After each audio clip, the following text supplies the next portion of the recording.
Yeah. Pwede ka na makalaya. Bibitawan na kita kahit alam ko na hindi ko kaya. Kaysa pabayaan kong isa't isa ay ating dinadaya. Di na ipipilit kahit alam ko na nakakahinayang, kasi di na maligaya. Unti-unti ko nang tinatanggap. Siguro nga dito na rin natatapos sa lahat. Ayoko na rin pilitin ka na makisama pa sa akin, nakakawalang gana. Di mo ba yan natunugan, di ba tamang hinala ka? Sino sa atin may mali kung ako o sige, pero sana tanggapin mo pareho lang tayong dalawa nakasakit. Tapos parang gusto mo lang sa akin i-DM.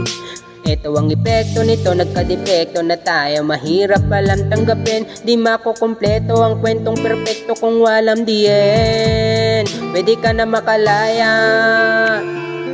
Bibitawan na kita kahit alam ko na hindi ko kaya. Kaysa pabayaan kung isa't isa ay ating dinadaya. Di na ipipilit kahit alam ko na nakakahinayang, kasi di na maligaya. Pwede ka na makalaya. Bibitawan na kita kahit alam ko na hindi ko kaya. Kaysa pabayaan kung isa't isa ay ating dinadaya. Di na ipipilit kahit alam ko na nakakahinayang, kasi di na maligaya. So, unti-unti ko nang tinatanggap. Na gano'n lang nawasak ka lahat. Di ko na pangatawanan na hindi kita iiwan. Kaso lang hindi na kita kayang samahan pa dyan sa kadiliman. Pinagpapasalamat ko pa rin yung mga araw at gabi na naging sakin ka. Wala tayong magagawa, di tayo aandar kung merong palyadong makina. Kaysa naman lokohin ko sarili kong ayusin mga bagay na sira na.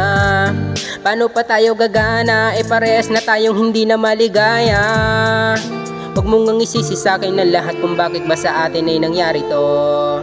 Hindi ko kasalanan na hindi ko nakayanan ng pagbago ng ugali mo. Sinubukan ko namang intindihin kita, mas lalo kong nakikita na hindi tayo para sa isa't isa. Pwede ka na makalaya. Bibitawan na kita kahit alam ko na hindi ko kaya. Kaysa pabayaan kung isa't isa ay ating dinadaya. Di na ipipilit kahit alam ko na nakakahinayang, kasi di na maligaya. Pwede ka na makalaya. Bibitawan na kita kahit alam ko na hindi ko kaya. Kaysa pabayaan kung isa't isa ay ating dinadaya. Di na ipipilit kahit alam ko na nakakahinayang, kasi di na maligaya. Yeah.